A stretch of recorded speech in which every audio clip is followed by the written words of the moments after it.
Bonsoir et bienvenue pour ce 12e épisode de The Trick Play. On se retrouve, alors là, ce soir, c'est assez exceptionnel. C'est un mini-épisode, un mini-sode qui dure moins longtemps que d'habitude. On sait que ça fait longtemps que vous n'avez pas entendu nos voix. Et ce soir, on est très peu puisqu'on est simplement trois, avec un invité assez spécial, assez particulier. Donc déjà, ce soir, je me retrouve avec mon ami Robin d'Oregon. Coucou Robin. Salut. Et je vous présente notre ami Étienne qui gère le compte des Buffaloes du Colorado, de l'Université du Colorado. Salut Étienne. Ouais, salut, bonsoir à tous. Et bienvenue à toi. Et ce soir, justement, le sujet principal va tourner autour de l'Université du Colorado. Pour ceux qui ne la connaissent pas, c'est à proximité de Denver, dans la ville de Boulder. Et donc, on va poser un peu des questions à Étienne sur son rôle de GM du compte Twitter fan francophone de l'Université du Colorado. Et aussi, voilà, on va s'aventurer un peu sur cet espace-là, sur ce terrain-là. Et ensuite, on parlera des quelques joueurs qui ne joueront pas au Combine, en tout cas qui ne participeront pas aux principaux drills, comme on dit, aux principaux exercices. Donc voilà, c'est le petit programme de la soirée qui devrait être assez rapide. Je vais démarrer déjà, Étienne. Alors présente-toi, dis-nous d'où tu viens, ton âge. Voilà, une présentation assez sommaire de toi. Eh ben moi, c'est Étienne, j'habite à Clermont-Ferrand, j'ai 21 ans et je suis fan du programme de Colorado et en NFL, je suis fan des Vikings et en NBA, je suis fan des Nuggets. Voilà. Alors, on va commencer par le point de départ à tout ça, justement. Pourquoi tu aimes l'État du Colorado, la ville de Denver aussi? Je sais que tu tenais le compte Twitter, tu tiens le compte Twitter France Denver. Mais pourquoi particulièrement la ville de Denver et le Colorado? Bah c'est tout con à vrai dire, c'est une sorte c'est parti d'un délire avec un pote je devais choisir une équipe en NBA, je venais juste de commencer et je me suis dit ah vas-y Nuggets c'est le nombre de blagues qu'on fait sur ça et tout, je me dis ouais vas-y ça peut être pas mal. Au final bah je me suis intéressé, l'équipe NBA a beaucoup de potentiel. Je me suis intéressé, j'ai continué et après donc petit à petit je me suis tourné vers la NFL, puis sur le collège US. Et donc au début, j'ai suivi un peu le Maryland et je trouve ça super intéressant. Et je me suis tourné du coup vers le programme du Colorado parce que ça faisait partie de la ville. Il y avait aussi Colorado State. Et ça s'est joué sur quelques détails entre les fans, le niveau des équipes. Et du coup, bah, c'est quand même avec une fierté que je peux représenter cet État qui n'est pas non plus l'un des plus connus des États-Unis. Et, c'est marrant parce que tu dis que tu viens de Clermont-Ferrand et de Colorado. Alors, bon, les distinctions sont quand même très lointaines, mais le Colorado, c'est un peu les montagnes au centre des États-Unis. Perdu au milieu des plaines et Ouais, les finalement montagnes. l'Auvergne, c'est un peu pareil. Voilà, c'est ça, c'est les montagnes qui m'ont un peu rapproché. Bon, clairement, on n'a pas le droit à la weed, mais bon. C'est vrai, ce qui est une des spécialités du Colorado et Boulder d'ailleurs, qui était, je crois, la deuxième ou troisième ville à légaliser dans le Colorado. Donc voilà. Mais le campus est smoke free, je te préviens, parce que c'est vrai que tu vas visiter. On promue pas la drogue, on en parle juste. Voilà, on ne fume pas ici, en tout cas. Pour certains d'entre nous, c'est interdit dans le métier. Et, et bref, je te disais, ouais, Oui. tu m'avais annoncé que tu allais sur le campus très prochainement. Oui, voilà, c'est ça. C'est début avril, avec un groupe de fans de NBA. On va faire un petit voyage de 3 4 jours vers Denver. Et donc là, on va en profiter pour visiter donc toutes les installations, que ce soit pour les Broncos, pour les Nuggets, mais aussi on voudrait aller donc sur le campus de Boulder. Un campus assez sympa, donc je l'avais dit dans un des épisodes précédents, moi j'y suis allé au mois d'octobre. Je passais une journée, une soirée là-bas. Tu vois, il y a plein de bars environnants, c'est sympa. Tu peux te déplacer librement, l'ambiance est cool. Tu as les montagnes en arrière, en fond, euh, qui sont magnifiques. En fait, le paysage est vraiment spectaculaire, surtout quand tu as connu l'université de Nanterre. Voilà, ça te change de voir ça. Euh, donc tu le verras par toi-même, et je sais que souvent tu retweets des photos que l'université met, et notamment des photos du stade avec les montagnes dans le fond, enneigées de temps en temps. C'est magnifique, quoi. Euh, Tout ça pour te dire que vous allez seulement à Denver d'ailleurs avec vos amis, ou vous faites une autre destination, Oui, vous oui, on passez va seulement à Denver. On aura vu que c'est un voyage assez court et on va voir deux matchs de NBA et peut-être un match de hockey. Et Ah, les Avalanches, ouais, les Avalanches qui sont régulièrement en playoff. Et, ouais. et c'est vrai que l'équipe des Nuggets aussi est pas mal en ce moment avec Jokic, le joueur serbe. Là, Euh, actuellement, oui, ils sont deuxième de la conférence Ouest. Ça marche plutôt bien. On a réussi à sauter un peu cette vague de blessures où il y avait que seulement deux starters sur les cinq. Donc, ouais, c'est cool. Ça avance bien. Il y a une bonne hype. Bon, bah tant mieux. Et d'ailleurs, au passage, en parlant des équipes de Denver, on fait coucou à Denver Broncos France, hein, qui est tenu par Prince. On lui fait des bisous, et qui est aussi co-géré avec Robin ici même. Hein, Robin? Ouais, ouais, écoute, c'est vrai que merci de me le rappeler, ça fait bien longtemps que j'ai pas été actif dessus, donc faudra s'y remettre, hein. Bah ouais, parce que la saison de football en Oregon est terminée, sinon. Ah, moi, Écoute, je c'est sais que pas tu es un terminé. amateur de la crosse, voilà. Ouais, écoute, non, il y a la draft qui arrive, on en parlera tout à l'heure, mais là, je suis vraiment focus sur la draft et je mets tout mon temps dedans. Et sur Justin. Alors, on va Et sur parler Justin, ouais.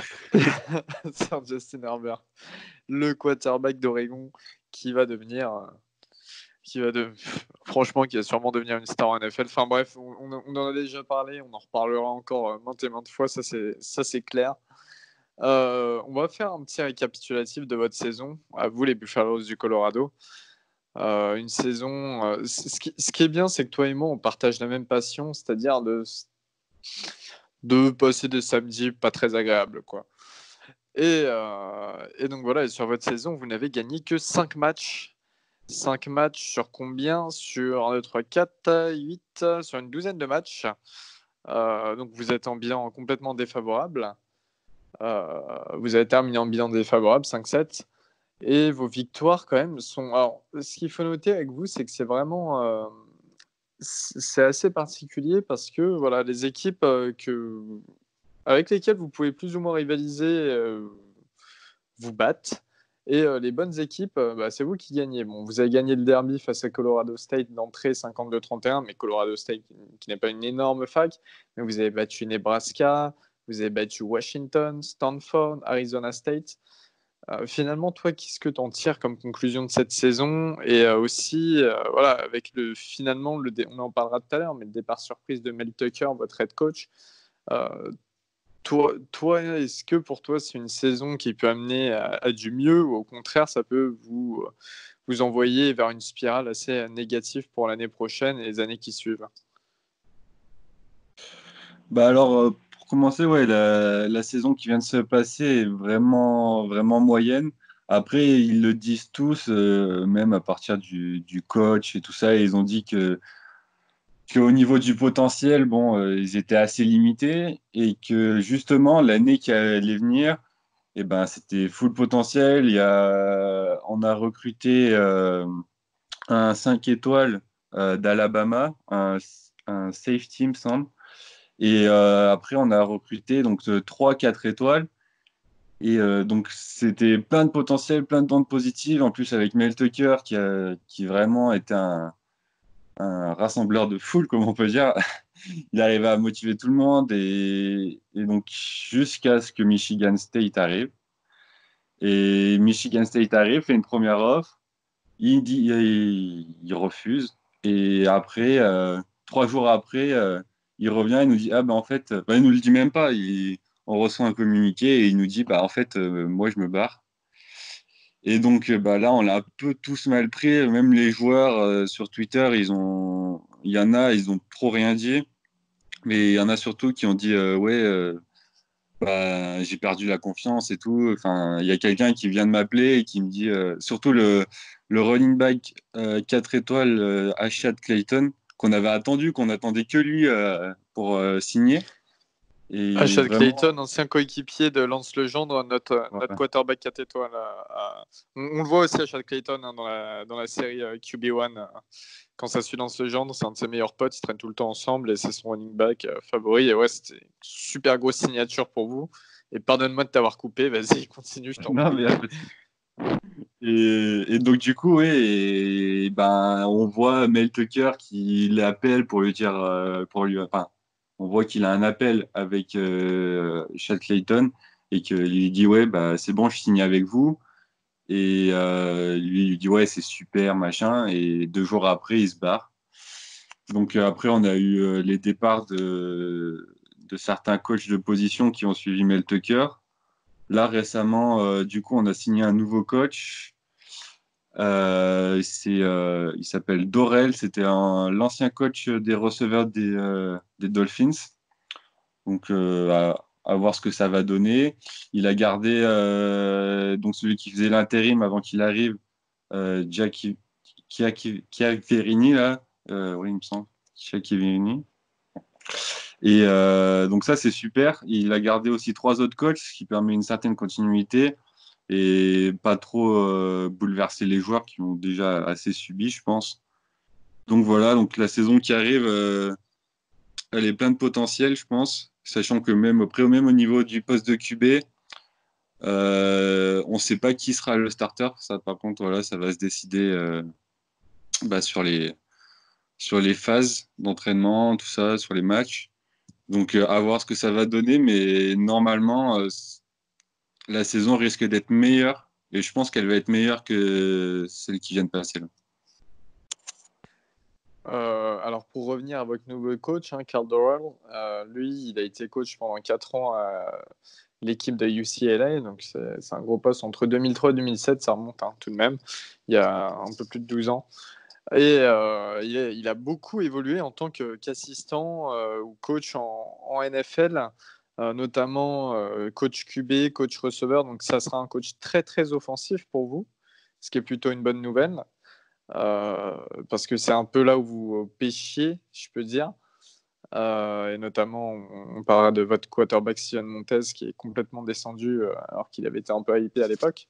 Ah Et ouais, il aussi, descend ça... un peu hein. Je vais parler du plus gros bras de cette draft. Ouais, Je ne c'est sais pas pas pour si tout le monde sera d'accord. Et puis votre coach, Carl Dorrell, votre nouveau coach qui est déjà passé à 2 reprises dans le Colorado en tant que coach receveur sur plusieurs années, donc qui connaît un peu le lieu et les bases de cette université.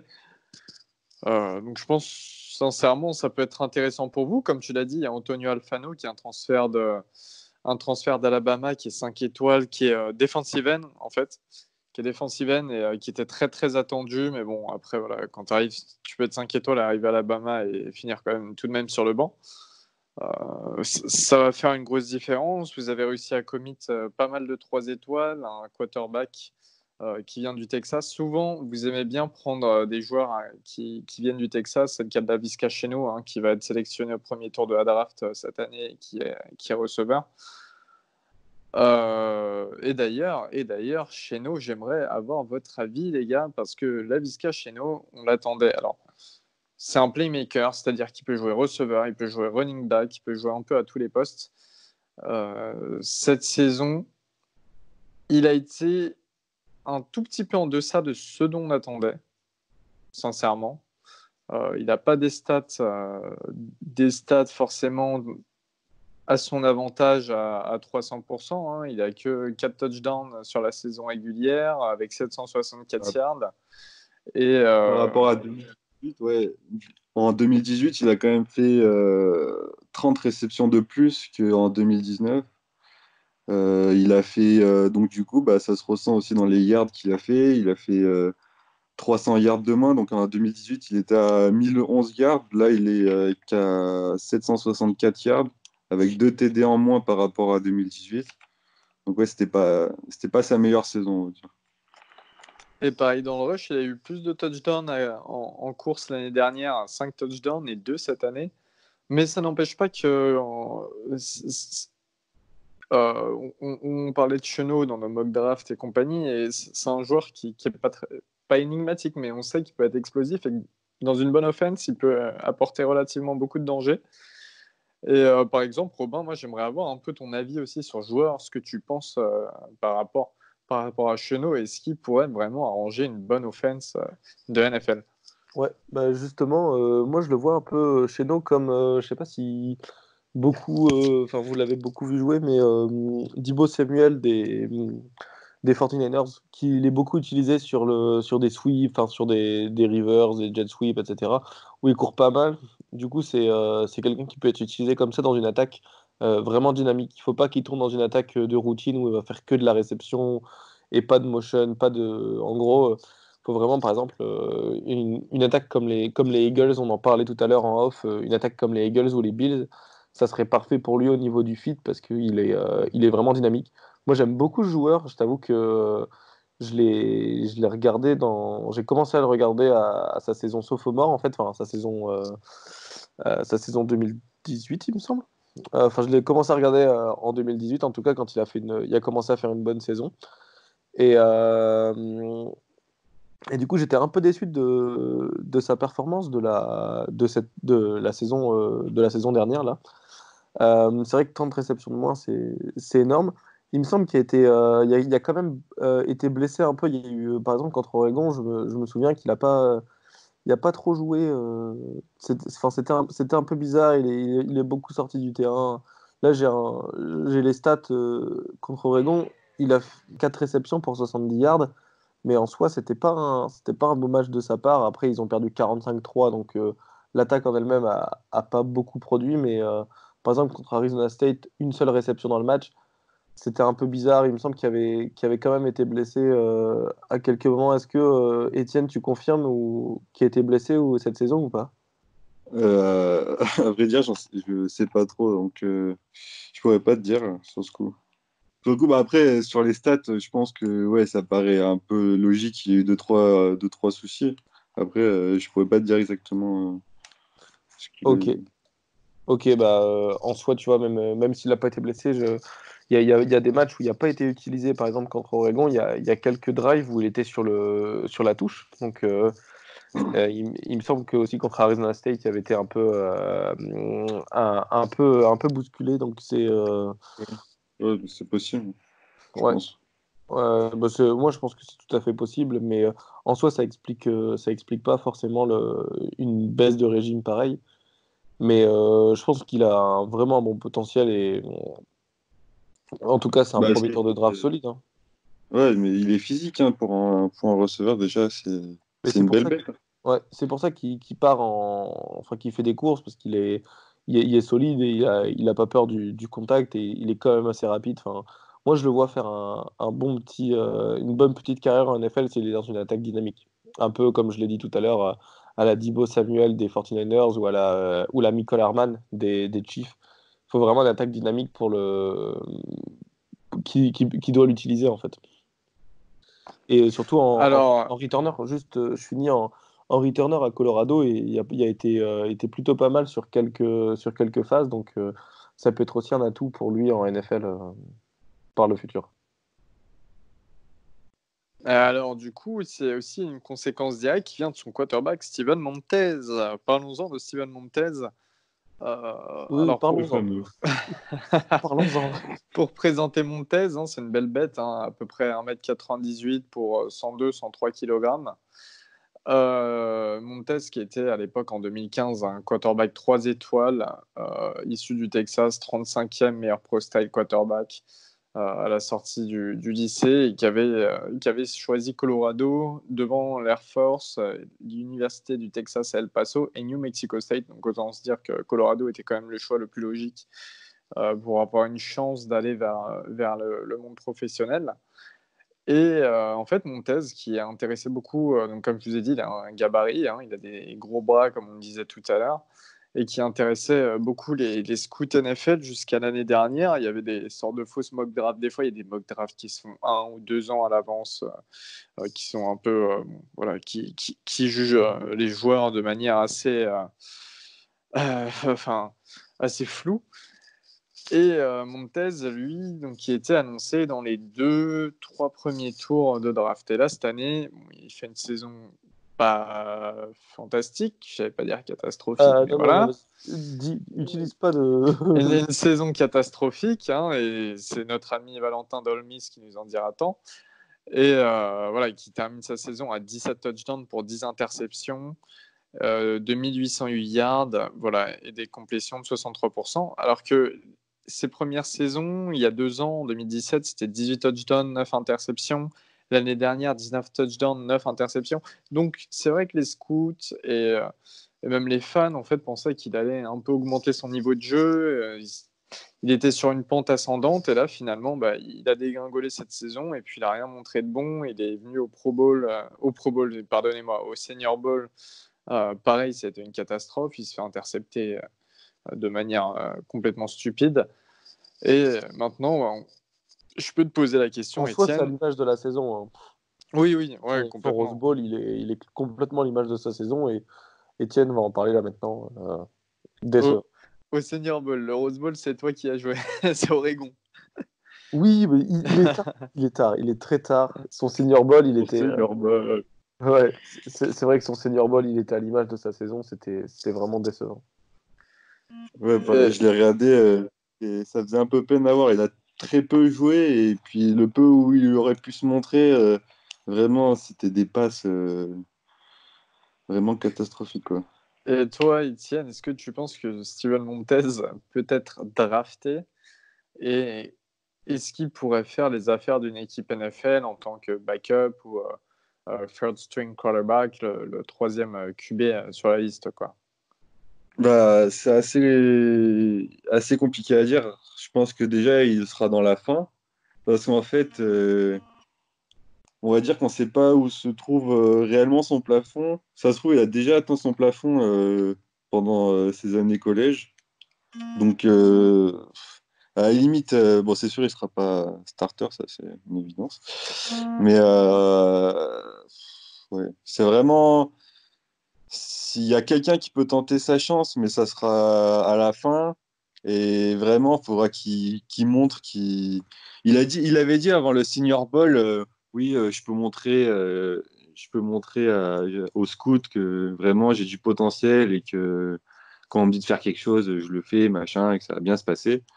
Et au final, ça a été catastrophique et on sait pas ce qu'il peut donner par le futur. Et je pense qu'il est assez limité. Et donc, voilà, à voir vraiment, mais ça sera sur les fins de tour. Eh bien, ça ne promet pas. On verra, hein. En fait, on va C'est pas voir. radieux. Ouais, voilà. Ouais, c'est pas radieux. Ouais, faut voir ça comme ça. Enfin, je pense qu'il faut s'y attendre. Lui aussi doit s'y attendre, mais voilà, on ne sait jamais. Après, il y a toujours des équipes, hein, qui tentent, hein. On a eu ces derniers temps, on a vu, hein, avec Gardner Minshew, Clay Thompson, toujours des équipes qui tentent finalement en se disant qu'ils peuvent développer. Surtout les quarterbacks comme ça restent toujours très intéressants pour les scouts NFL parce que comme on me disait, un gros gabarit, gros bras, euh, voilà, c'est à voir. Voilà, après, c'est une question de développement et de potentiel, parce que oui, le potentiel, on pensait le voir en 2017-2018, et au final, il confirme pas, même il régresse par rapport à ces années avant, donc est-ce que c'est une question d'effectif qu'il y a eu en 2019? On ne sait pas, on verra. Bah, soit il y en a un qui tente sa chance et qu'ils essayeront de le développer, mais on ne le verra pas sur un stade NFL l'année prochaine, je pense. Il sera sur le banc, mais voilà. Oula, t'as un peu trop d'espoir là. Si jamais Valentin Dolmis il écoute ça, il serait pas content. Ouais, c'est Pense- vrai que je l'ai assez défoncé. Ouais. Non, non, c'est vrai que Steven Montez, c'était pas. C'était vraiment pas beau cette année. Il a même été benché quelques fois durant les matchs, il me semble. C'était pas super beau. Et ouais, non, pour moi c'est vraiment en fin de draft. C'est septième tour, voire undrafted. Mais je pense que c'est vrai que, comme tu dis, il, il aura sa chance. Une équipe prendra la chance quand même au cas où en UDFA, en undrafted free agent. Il n'y a pas de doute sur ça, à mon avis. Ah oui, il aura son trial, son essai, ça c'est certain. Ouais, je te rejoins là-dessus. Et puis sûrement sa practice squad, quoi. Donc, au niveau de votre avenir quarterback, il y a quand même donc, votre nouvelle signature, le freshman Brandon Lewis, qui arrive droit du Texas, qui lui est un quarterback 3 étoiles, 17e du Alfred quarterback, donc c'est-à-dire qu'il a des jambes, il sait aussi courir en plus de lancer. Et Brandon Lewis, qui vous a choisi au-dessus de quelques programmes intéressants, hein, tels que Mississippi State, Nebraska, Missouri, qui ont sorti de Drew Lock récemment, Syracuse, Texas Tech, qui ont sorti des Baker Mayfield et des Patrick Mahomes. Vous avez quand même... Alors, tu me parlais d'achat de Clayton tout à l'heure, le running back 4 étoiles. Il y a aussi Jason Harris, hein, qui est 4 étoiles, qui vient d'Arizona, qui est le 13e meilleur defensive end de cette QV et qui a choisi au-dessus de très gros programmes de l'Ouest américain, dont l'Arizona, justement, dont la fac d'Arizona, qui vous a choisi vous. Donc 4 étoiles, Jason Harris. Il y a Christian Gonzalez, le safety, lui aussi, qui vient du Texas, qui a refusé des grosses offres, notamment la fac du Texas, d'ailleurs, l'université du Texas à Austin, qui est un safety 4 étoiles. Et tous ces joueurs, ils ont signé via Mel Tucker, qui est parti. Et donc, comme tu le disais, il y en avait certains qui avaient lâché des tweets un peu de mécontentement, qui avaient l'air un peu médusés. Est-ce que tu penses qu'il y en a qui vont essayer de flipper, qui vont essayer de partir sur le portail des transferts dans un an, ou au contraire que votre nouveau coach peut faire en sorte de les garder et de continuer sur cette lancée, parce que là, vous aviez quand même réalisé un recrutement qui n'était pas si mauvais, et on dirait que le discours de Tucker fonctionnait bien, en tout cas au niveau du recrutement des prospects lycéens. Oui, voilà, c'était à peu près ça le souci, c'est que Mel Tucker, franchement, il était adoré par tout le monde. Il avait vraiment un discours qui plaisait à tous les joueurs. Et donc, du coup, ça a fait un choc un peu à tout le monde. Mais ce qui est ressorti, enfin, on pensait que du coup, les joueurs, il y en a plusieurs qui vont partir. Donc là, il y a un QB qui est parti, enfin, qui est dans le portail des transferts. Mais après, il y a Hachette Clayton qui est justement, lui, ressorti vachement avec ses tweets, qui a dit au début qu'il était un peu sous le choc, mais qu'au final, il signait pas pour un coach, mais il signait pour une équipe et pour jouer au football. Et que vraiment, et je pense que ce qui est ressorti, c'est qu'il commence à prendre beaucoup d'importance, bon déjà du fait par sa signature et de son niveau, mais au niveau du leadership, il est vraiment ressorti. Et sur Twitter, il y a eu plein de commentaires des gens du Colorado qui ont dit ouais, franchement, il est fait pour nous, il va motiver les autres. Donc je pense qu'au final, ça a mis un petit coup à tout le monde, mais que le nouveau coach, il va mettre un peu de temps à avoir leur confiance, mais ça reste quand même, ils sont jeunes, hein, mais ils vont se souder et je pense que il va y avoir une belle alchimie et du coup peut-être que ça les a même cette en sorte de trahison de Mel Tucker, ça va les pousser vraiment à faire une belle saison, je pense. Donc, En tout cas, c'est une belle mentalité de rester pour l'équipe et pas pour des personnes. Tu vois, ça prouve bien qu'il est attaché et que cette année, ça va se battre. Et moi, cette année, je pense que ça, vous allez faire une meilleure saison que l'année dernière, comme tu dis. Je vous vois pas faire des folies, mais déjà ouais, mieux que en l'année tout cas, on dernière. a les joueurs pour et normalement le talent pour. Et de toute manière, sincèrement, pour l'avoir vu, et toi tu le verras aussi de tes yeux, pour avoir vu ce campus de Colorado, il y a vraiment tout. tout pour être à l'aise, tout pour réussir. L'environnement est super sympa. Boulder est connu pour être une ville relativement agréable, à proximité. Donc il y a tout cet environnement montagnard qui est magnifique. On s'en prend plein les yeux. Voilà, les joueurs qui seront quand même dans une situation très confortable et aussi, comme on disait, des joueurs qui viennent du Texas, de Louisiane, d'Arizona.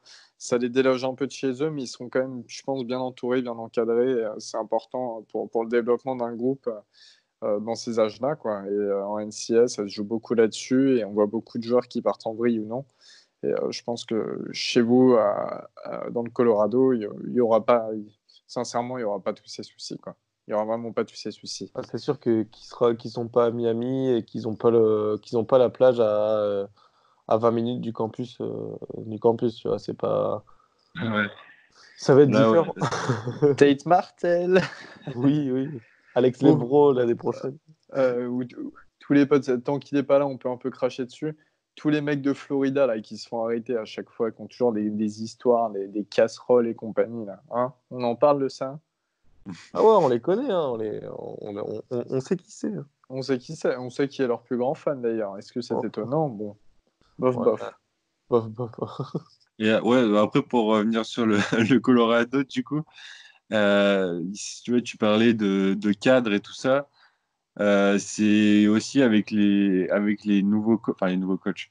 Ils ont changé le head coach, mais pour l'instant, les quatre coachs qui restent, donc il y a Chiaverini, qui lui est depuis super longtemps, il a même fait l'intérim du coup pour la team. Du coup, il va coacher les receveurs.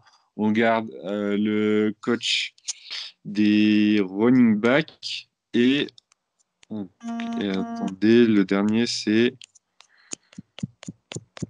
en gros, on garde quatre coachs de position qui sont là depuis au moins 2 ans, ce qui engrange une certaine continuité. Et du coup, pour les joueurs, mis à part le head coach, franchement, voilà quoi, ils vont pas non plus être si déstabilisés que ça. Eh Ouais, bien, non, c'est ce qu'on ouais. verra. Ouais. C'est ça, c'est bien d'avoir de la continuité pour un programme malgré les départs, il y a quand même une base qui reste, donc plutôt cool. Alors là, je regarde votre programme de 2020, donc les matchs que vous allez jouer. Vous redémarrez face à Colorado State, le derby. D'ailleurs, tiens, voilà, petit pari comme ça. Euh, on lance de suite. Qu'est-ce que tu fais si vous battez Colorado State? Euh, honnêtement, bah, c'est tellement probable que je sais pas moi. À vous proposer. Tu montes Fais sur Paris plutôt un pari, parfois? fais plutôt un pari s'ils battent Oregon. Ouais, ah ouais, bah Parce tiens, que vous deux, vous ça, pouvez parier parce que Oregon, 4e journée. c'est ça. Hein. Moi, le 45-3 de l'année dernière, il est remis en jeu. Eh ben, à voir, bah, si vous voulez, hein. Moi, j'ai totale confiance, moi. Totale confiance. Si, Ah ouais, Ah ouais. si vous battez, si vous battez, j'avoue, si vous battez, c'est chaud. si Si vous vous battez battez Oregon, Oregon, Robin s'achète un maillot Colorado. oula, ouais, ça part. Un bonnet, parce que le Un maillot. bonnet Colorado, ouais. Un bonnet Colorado, Oublie pas que je suis étudiant, j'ai pas non plus c'est vrai. un bonnet Colorado. Et si Oregon vous batte, tu mets pendant une semaine, tu mets un canard en photo de profil de Buffalo's France. France, putain, n'importe quoi, Buffalo's France. Et je, Ouais, et ça je, marche. et je veux que tu tweets sur Justin Herbert tous les jours de la semaine. Ouais, Pendant un une tweet semaine, par tu peux jour. sur lui. Ouais, un tweet par jour. Et un tweet positif, hein. Je veux pas du. Ça sera peut-être des tweets maîtres. On verra. Non, je veux du positif. Je veux du meilleur QB de la draft. Ouais, ouais. Bon, bah du coup, les jeux sont faits. Donc, je disais, vous démarrez avec Colorado State. En 3e journée, vous avez Texas A&M et ensuite Oregon en 4e, Arizona en 5e et UCLA. Donc, ça va être un programme très chargé sur ce temps-là. Et puis, vous terminez aussi avec 3 gros matchs face à Stanford. Stanford qui sont connus pour être un très gros programme mais en difficulté ces dernières saisons, étonnamment. Washington, avant-dernier match, Washington, qui sont pareil réputés pour être du top 10, clairement du top 10 NCAA. Et Utah, qui cette année ont pas créé la surprise, mais qui en tout cas été jamais trop éloigné des playoffs. Et voilà, top 5, top 6 toute l'année. Donc je pense que l'année prochaine, vous aurez approuvé, mais ça sera aussi, sincèrement, ça sera aussi une année sûrement de transition et de phase d'apprentissage. Je pense pas. Si vous avez des défaites, bon, tant que vous ne prenez pas des pastèques comme nous, comme vous avez pu Si vous on fait prendre pas cette des saison, Maryland. nous aussi. Ouais, voilà. Je n'osais pas le dire, mais ouais. Mais est-ce que toi, tu penses la même chose que finalement, bah, ça sera une année transitoire et puis même s'il y a quelques défaites, il y en aura de toute manière. C'est pas si important, c'est pas si alarmant. Bah là, concrètement, oui, on passe sur autre chose, quoi. Montez, c'était notre QB notre QB starter pendant 3 ans. Donc là, déjà, nouveau QB. Donc on ne sait pas encore qui c'est qui va starter. Ensuite, on perd Cheno, qui était quand même un peu notre receveur star. Donc après, il y avait KD Nixon qui est bien pote avec Cheno et qui était tout aussi fort. Mais lui, Mel Tucker avait réussi à le faire rester et pas partir à la draft. Donc, du coup, ouais, c'est vraiment une année de transition avec un futur nouveau QB. Du coup, il y a eu un gros recrutement. Ils vont apprendre, ça sera leur première année tous ensemble, à voir ce que ça va donner. Mais c'est sûr que ça va, même si ça sera des défaites, faut voir si vraiment il n'y a aucun fit et qu'on se prend des branlées à la Maryland, hein, comme on disait tout à l'heure, des scores de basket un peu. Mais normalement, ça va être que du bonus cette année. Si il y a maximum, si on finit en positif, ça sera parfait. Enfin voilà quoi. Vraiment apprentissage et puis potentiel à fond.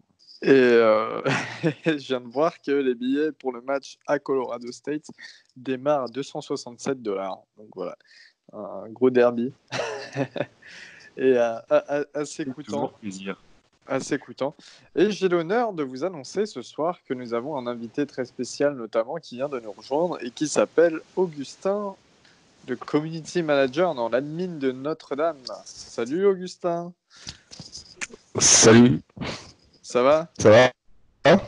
Alors, il faut vous le dire, Augustin qui a couru, hein, vraiment, qui vient de taper le semi-marathon pour venir nous rejoindre et vous parler de Chase Claypool et de Cole Kmet ce soir, parce que ce sont les deux sujets principaux. Et on tourne la page de Colorado, du coup. Voilà, c'était sympa en tout cas d'échanger là-dessus avec toi. Je vous invite tous à suivre du coup le compte d'Étienne, hein, qui est Buffaloes France, donc Buffaloes BUFALOES France. Sur Twitter, voilà, Étienne qui est vraiment très actif et c'est pas forcément que sur le football aussi, qui traite un peu de basket, qui essaie de me choper là-dessus alors qu'on est meilleur de Big Ten dans le top 10 national. L'avantage avec vous, c'est que le basket, ça commence en septembre et ça finit au mois de mars. Ah là, merci. Euh, Et du coup, on va passer sur le deuxième sujet que je vous ai annoncé de la soirée. Ce sont les joueurs qui ne participeront pas au combine, en tout cas aux exercices, la plupart des exercices du combine. Il y a pas mal de gros noms, et notamment des noms qui viennent de la même université, celle qui était championne de NCAA cette saison. J'ai nommé Louisiana State University. On va démarrer. On va démarrer avec celui qui est normalement considéré comme le meilleur safety de la draft, Grant Delpit d'LSU. Grant Delpit qui est au coude à coude pour le titre de meilleur safety de la draft avec Xavier McKinney qui vient d'Alabama. Est-ce que du coup, le fait que Delpit ne participe pas à ce combine, enfin, comment dire, est-ce qu'il perdrait pas des points face à McKinney, quoi?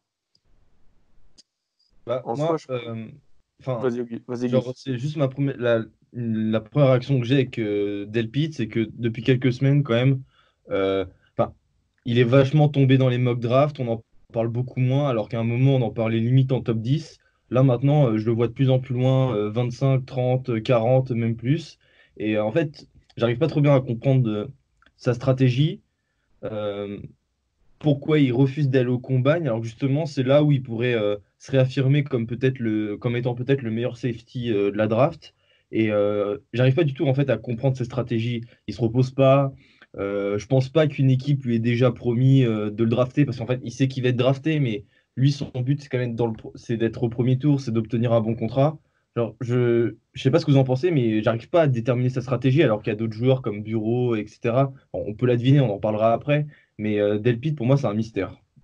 Ouais, surtout que il baisse dans la draft parce il a pas été exceptionnel sur cette saison-là et c'est vrai que c'est impensable de pas jouer. À mon avis, il surfe de pas participer au combine.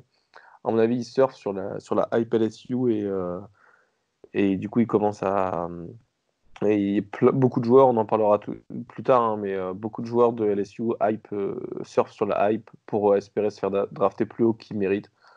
Et je pense que Delpit, il fait ça parce qu'il veut pas non plus perdre, parce qu'imagine au combine, il fait pas un bon 40 et il fait pas des bons drills, et ben, très rapidement, ça se transforme en fin de deuxième tour plutôt qu'en fin de premier tour. Et là, c'est la merde pour lui, tu vois. Et du coup, je pense que c'est pour ça qu'il veut pas.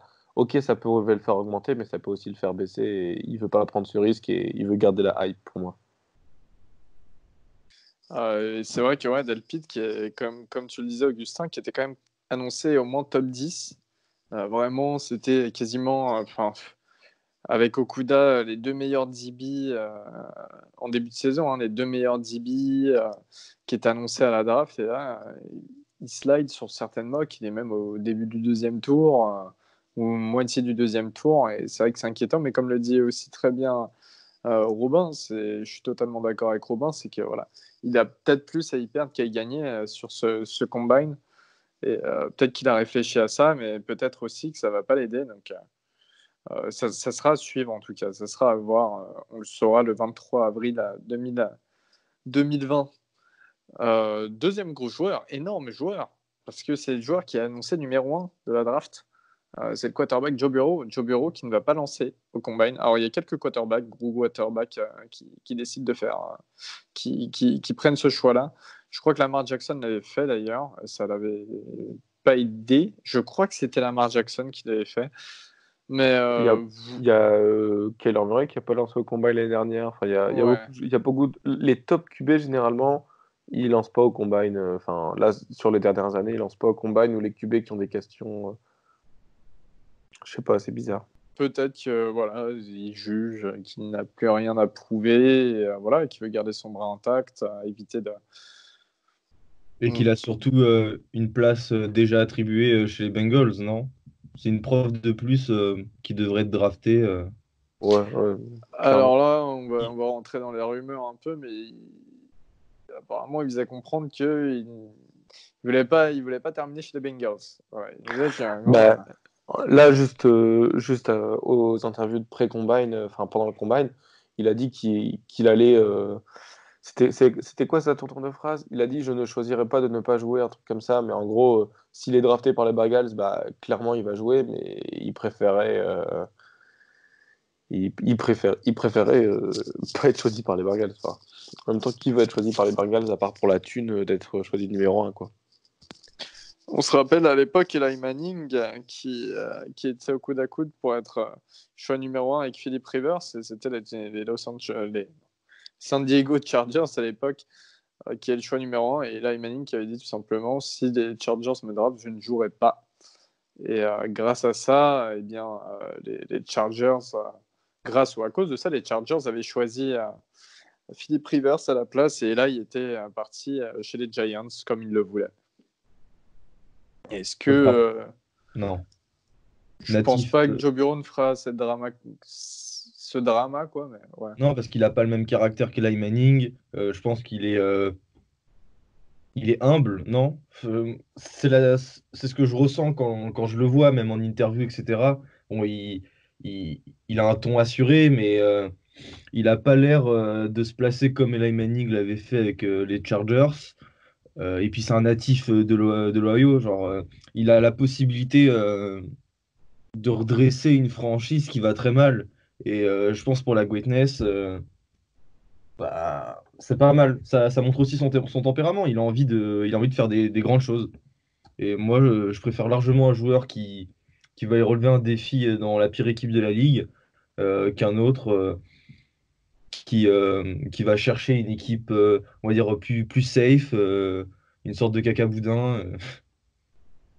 Donc, bureau. Après, on a vu ce que ça a donné avec Baker Mayfield qui a voulu jouer, enfin, qui était prêt à relever le défi dans l'autre pire équipe de la ligue, quoi. Après, Joe Bureau, pour moi, est 3 fois meilleur que Mayfield. De toute manière, Bureau l'a dit encore une fois en interview il y a quelques jours.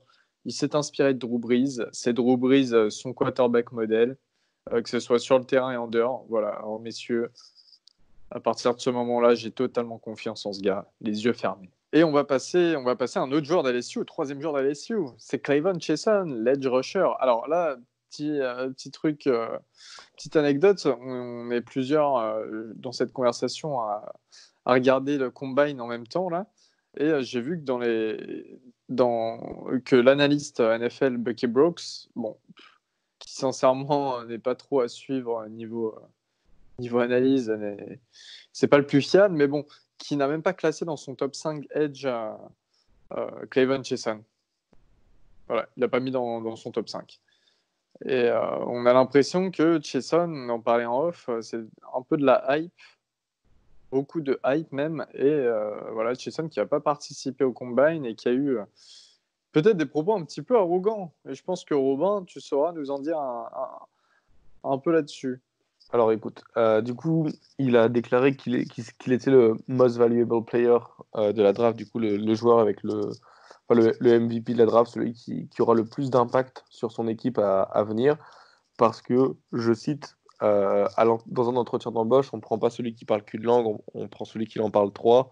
Moi, mes langues, c'est le pass rush, la couverture. La couverture en zone et la défense contre la course. Et donc, il a dit ça alors que il ne s'entraîne pas au combine. Enfin, il ne participe à aucun drill au combine. Il a choisi de ne pas participer pour se reposer, soi-disant, de la saison qu'il vient de faire. Mais bon, il y a plein de joueurs qui sont championnat national et qui sont à côté en train de faire de la compétition au combine. Et je pense qu'il veut surtout pas. Il surfe sur la hype LSU, comme je l'ai dit, pour Delpit et pour Bureau. Et comme je le dirais pour Thaddeus Moss, et ce sera surtout vrai pour Thaddeus Moss en plus, pour Clavon Chaisson, là, il parle beaucoup, mais il prouve rien. Et non, par exemple, je vais laisser parler Augustin après, mais Clavon Chaisson, il parle beaucoup pour c'est un très bon joueur, il y a pas à dire, hein, mais il veut juste pas perdre de place à la draft en faisant un combine moins bon que ce qu'il aurait espéré, et du coup, qui descend dans la draft. Là, il veut juste rester à son niveau et il fait des déclarations là pour qu'on parle de lui pendant le combine, alors que ça éviterait de parler d'autres mecs euh, comme Julian Okwara. Ah, maintenant, il est blessé aussi. Désolé, Gus. Mais non, du coup, ça évitera de parler d'autres mecs pour moi. Et ouais, c'est vraiment pas cool de sa part. Et encore une fois, il a pris la grosse tête. Enfin, il se sert de la hype de LSU et ouais, je suis déçu de sa part. Augustin, à toi l'honneur. Bah, t'as tout dit sur le fond. Après, c'est vrai, ok, tu pars cette stratégie de pas venir au combine, mais alors tu te tais, tu remballes ton boulard et tu te fais discret, quoi. Genre, enfin, je sais pas pourquoi il dit ça. Genre, qu'est-ce que ça va lui apporter? C'est réfléchi. Quand tu vas dans la presse, tu réfléchis à ce que tu dis. Genre, pourquoi il a dit ça? Alors, c'est pas sorti, c'est quelqu'un de responsable, il est grand. Alors, ça peut que le nuire. Ouais. Et bah voilà, c'est une mauvaise communication, rien de plus. Après, ça l'empêchera pas d'être pris dans le top 20. Mais voilà, quoi. Genre, on connaît... Avant même la NFL, on connaît encore mieux les mecs, quoi. Genre, là, il vient de montrer aux équipes qu'il avait le boulard. Et je sais pas si tous les head coachs ils vont aimer ça. Moi, je préfère un. Non, mais après, du coup, on parle de lui, quoi. Il Ouais, reste pas non, mais je pense que les head dans le coachs, ils vide, quoi. préfèrent un team guy, un gars, genre, pour sa team, il va tout faire plutôt qu'un parleur. Ouais. Ouais, je pense que Chesson il perd des points à avoir cette communication-là et Après, c'est vrai que, par exemple, comme c'était Lavar Ball qui disait ça, il dit qu'on parle de moi en bien ou en mal, au moins on parle de moi et je reste dans l'esprit des gens. Et c'est vrai que Chesson, il adapte peut-être cette technique-là. C'est vrai qu'il sera dans l'esprit des gens, mais moi, je dois choisir entre Cleveland Chesson et qui se dit polyvalent, qu'il est polyvalent, il n'y a aucun doute sur ça. Mais je préfère choisir un mec comme Isaiah Simmons, qui est encore plus polyvalent que Chesson et qui fait pas des déclats comme ça dans la presse à avoir la grosse tête alors qu'il il vient à peine de sortir de l'université et il est même pas encore drafté. Donc imaginez quand il sera drafté qu'il y aura des millions sur son compte en banque. Ça sera, enfin, c'est ce qu'on dit toujours, hein, quand tu arrives et que tu as une notoriété, bah, tu agis en fonction de la notoriété et tes vices, euh, ils sont extrapolés au max. Et du coup, si déjà là, tu as la grosse tête alors que tu es juste champion national, ok, juste, c'est un grand mot pour dire juste, mais non, pour moi, il doit pas faire des déclats comme ça, c'est pas très intelligent de sa part. On va passer au joueur suivant. Le joueur suivant, c'est Chase Young. Chase Young, pareil, qui donc est ouais, Chesson qui s'annonçait comme le meilleur head rusher. Franchement, t'as envie de rigoler parce que voilà, ouais, il y a Chase Young qui est là et Chase Young, c'est un monstre. C'est clairement intrinsèquement le meilleur joueur de cette draft. Et de loin. Et de loin, exactement. Il vient d'Ohio State. Chase Young, vous pensez que c'est malin de sa part? De toute manière, il n'a pas grand-chose à prouver. En soi, il finit soit premier, soit deuxième, tout dépendra de ce que font les Bengals, mais c'est le meilleur joueur de la draft, qui participe ou qui participe pas. Il y a zéro discussion sur ça. Donc autant qu'il se fatigue pas, qu'il se blesse pas, il gagne rien, il perd rien. Moi, je pense que il fait ce qu'il veut et il sait que c'est le meilleur joueur de la draft. Il y a pas de, comme il perd rien, bah c'est bien pour lui de pas le faire, je trouve. Et lui, il se tait. Il déclare pas qu'il est le MVP Qu'il de est, la draft. ouais, mais clairement, mais, tu vois, Qualité. ça c'est un mec que tu prends. Ça, c'est un mec que tu prends. Chase Young, c'est un gars qui va changer ta franchise pour les 10 prochaines années. Et Chason, c'est un gars qui va changer ta franchise parce qu'elle sera dans les news toutes les 3 semaines. Donc pour vous, tout le monde, Chase Young, c'est logique? Oui, oui, Ouais, ouais. oui. Oui. Super. Et ben, on va passer à Van Jefferson. Van Jefferson, le receveur de Florida qui tient particulièrement à cœur à notre ami Guillaume de Florida. Van Jefferson qui s'est blessé. Et Augustin, tu peux nous raconter la petite anecdote de la journée? Bah, non, c'est pas très drôle parce que j'aime bien charrier un petit peu Guillaume de Gators France, le compte de Florida. Et bah, je lui ai dit, bah, je l'appelle le rageux de Gainesville, enfin on l'appelle comme ça. Et du coup, bah, j'ai dit que j'espérais que Van Jefferson allait se casser la jambe. Et apparemment, 3 minutes après, d'après Robin d'Oregon, il s'est cassé le pied. Donc, chat noir ou. Ouais, si, ça, je suis un chat noir, voilà. Et si vous voulez, je peux vous donner les prochaines grilles du loto ou le PSG qui a fait une remontada face à Dortmund. Mettez de l'argent en moi, hein. Et du coup, on va passer à Van Jefferson, le receveur de Florida, donc, qui est vraiment un receveur qui tient à cœur à notre ami Guillaume de Florida. Et Guillaume qui est un peu malade ce soir, voilà. Qui n'a pas chopé le coronavirus, je vous rassure, mais qui est un peu malade. Et on a quand même réussi à le convaincre de venir pour parler, dire 2 mots de Van Jefferson et sa non-participation du coup au combine pour blessure et lui ce qu'il en pense et s'il pense que voilà, ça risque de le faire chuter assez grandement durant cette draft. Bah alors déjà, bonjour à tous. Enfin, bonsoir à tous, ça dépend quand vous regardez cet épisode. Ouais, pour Van Jefferson, c'est une blessure qu'il a au pied, donc une Jones fracture qui s'appelle, je crois. Et en fait, sur ce que j'ai pu lire, c'est pas une fracture récente, c'est un truc qui date depuis plusieurs semaines, voire plus, même plusieurs mois. Et en fait, c'est pas une blessure qui l'affectait au niveau de ses capacités, je sais pas comment expliquer ça. Mais voilà, donc il aurait pu faire les drills, il aurait pu tout faire, mais c'est les médecins qui lui ont dit ça c'est le coup, ça sert à rien. Tu- si avec un peu de chance, il pourra faire son pro day quand il retournera à Florida. J'ai vu c'était 6 à 8 semaines de convalescence. Après, du coup, c'est 6 à 8 semaines où il va rien pouvoir faire, donc pas pouvoir s'entraîner, donc je sais pas si ça vaut vraiment le coup. Et après, que tu disais vraiment le pénaliser sur son draft stock, je suis pas sûr. Parce que de base, les gens n'en parlent pas beaucoup. Dans les hauts choix de draft, c'est un mec qui partira au fin de deuxième, fin de deuxième, troisième tour, à mon avis, grand maximum. Mais ouais, moi je continue à penser que ça sera un des styles de la draft. Je continue à penser que ça sera. Pour moi, c'est un des gars où tu prends le moins de risques en le draftant. Parce que par rapport au speedster qu'on voit habituellement, lui, c'est ce qu'on appelle un route runner. Donc, c'est un mec qui était très bon sur tous les tracés, qui peut courir tous les tracés, qui va pas taper le score du siècle aux 40 yards, mais qui va toujours réussir à se démarquer et à prendre ces 2-3 yards qui vont lui permettre de catcher la balle.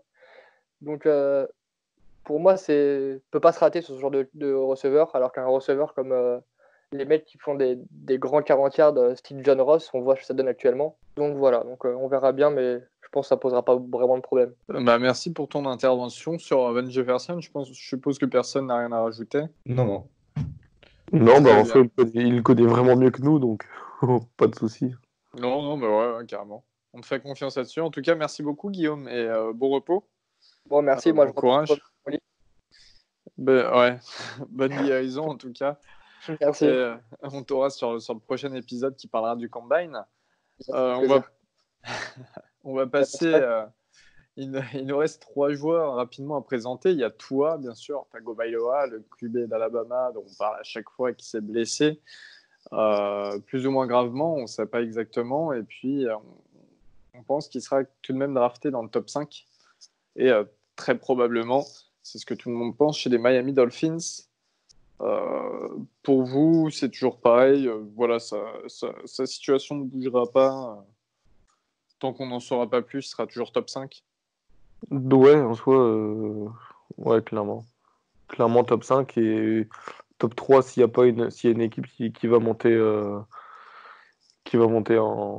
à la draft. Ça dépendra de ce qu'il fait. Et il y a même quelques rumeurs, j'ai déjà entendu, comme quoi les Dolphins, les Lions chercheraient à potentiellement trader Matthew Stafford pour aller drafter Tua. Donc, plutôt cool. En tout cas, c'est top 5. Quoi qu'il arrive. Et lui, au moins, il participe pas au combine pour des vraies raisons de blessure. Et on sait pourquoi. Ça va pas le faire baisser, ça va pas le faire augmenter. C'est vraiment. C'est tant pis, on a déjà ces tapes de saison pour avoir. Ouais, pas comme les gens de LSU. Et on va passer à Javon Kinlaw. Javon Kinlaw qui est annoncé comme un top 10, top 15, en défense interior D-line. Kinlaw qui, lui, pareil, traîne une petite blessure là, un peu depuis le Senior Bowl et qui veut juste se reposer, qui veut quand même participer aux interviews avec les équipes NFL, mais qui veut se reposer. Choix logique pour vous? Sachant que, sincèrement, tout le monde le voit drafté dans le top 15, quoi. Ouais, si, choix logique. Il a déjà prouvé avec le Senior Bowl. Je pense que tout le monde a repéré en lui le véritable joueur qu'il était, pardon. Et non, pour le coup, je comprends sa décision bien plus que justement Jason ou Depit. Et voilà, en parlant des joueurs d'LSU, eh bien, on va terminer avec le dernier joueur. Et à LSU, c'est Thaddeus Moss, le fils de Randy Moss, la légende NFL.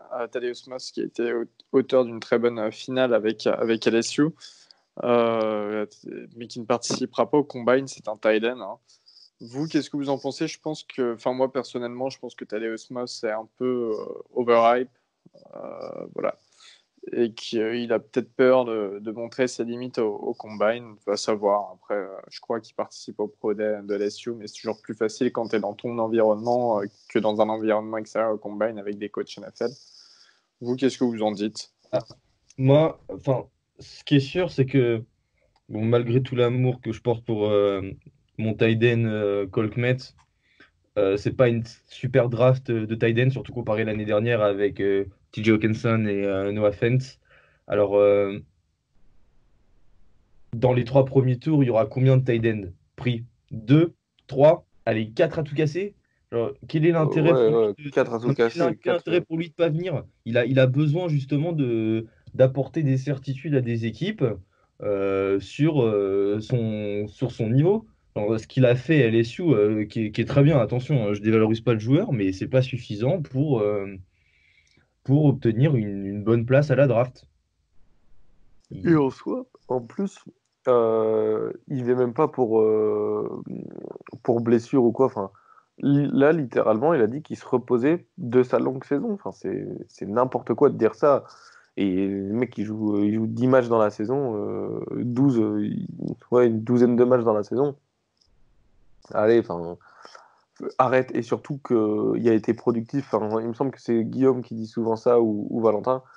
Il a été productif sur les derniers matchs, mais le reste de la saison, il a trop rien fait. Donc, ça va être dur à juger. Et moi, je pense qu'il aurait dû se mettre au combine pour encore comment dire, pour se mettre en position favorable pour la draft et s'assurer du 2 ou 3e tour. Là, ça va être la galère. Surtout que niveau Thaïlande, il y a quand même un peu de monde qui normalement est au-dessus de son niveau. Là. D'ailleurs, on est en plein, là, à l'instant où je vous parle, on est en plein sur le Combine Thailand. Et je viens de voir Bryant de l'Université de Washington qui vient de réaliser une bonne performance. Il y a eu tout à l'heure Albert Okwek-Bunam qui lui vient de Missouri, qui était fantastique avec Drew Lock, qui a annoncé comme premier tour finalement, qui a complètement chuté cette saison, mais qui a réalisé un temps énorme au 40 yard dash, 4,49 secondes, c'est un super temps, surtout pour un Thailand, vu qu'on sait que c'est des joueurs assez physiques, assez lourds. Il y a du monde quoi devant Moss, et Moss là est en train sûrement d'y perdre, et je crois qu'on a ça sous les yeux, les amis. Voilà. En tout cas, pour ce soir, je pense que c'est terminé. C'est bon pour tout le monde? Ouais, c'est bon. Et C'est bah, bon pour moi. super. Merci à Étienne de Colorado France Merci. d'être passé. Exactement. Encore une fois, allez le suivre sur Twitter. C'est @buffalosfrance. Toute l'actualité des Buffs de Colorado, cette superbe université. Et puis n'hésitez pas surtout à aller voir, comme on vous le disait, allez voir les images du campus de la fac. Vraiment, c'est magnifique. Voilà, et ça rend jaloux. En tout cas, on te souhaite un bon voyage là-bas, Étienne. Et on te dit à bientôt, à une prochaine, hein, sûrement.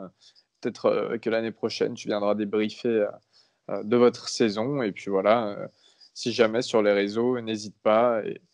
Et voilà. En tout cas, je vous fais des gros bisous à tous. Et merci de nous avoir écoutés, surtout. Merci à vous, les auditeurs, parce que c'est grâce à vous qu'on vit et dans ce sport de niche qu'on se motive et qu'on essaie de vous donner le maximum d'infos qu'on a. Et puis, on peut nos points de vue perso en tant que simple spectateur. Voilà. Et on revient bientôt pour le post-combine. Exactement. Très intéressant. Il y aura beaucoup de choses à dire, je pense. Oh ouais. Oh oui. Allez, bonne soirée. Salut tout le monde. Salut tout le monde.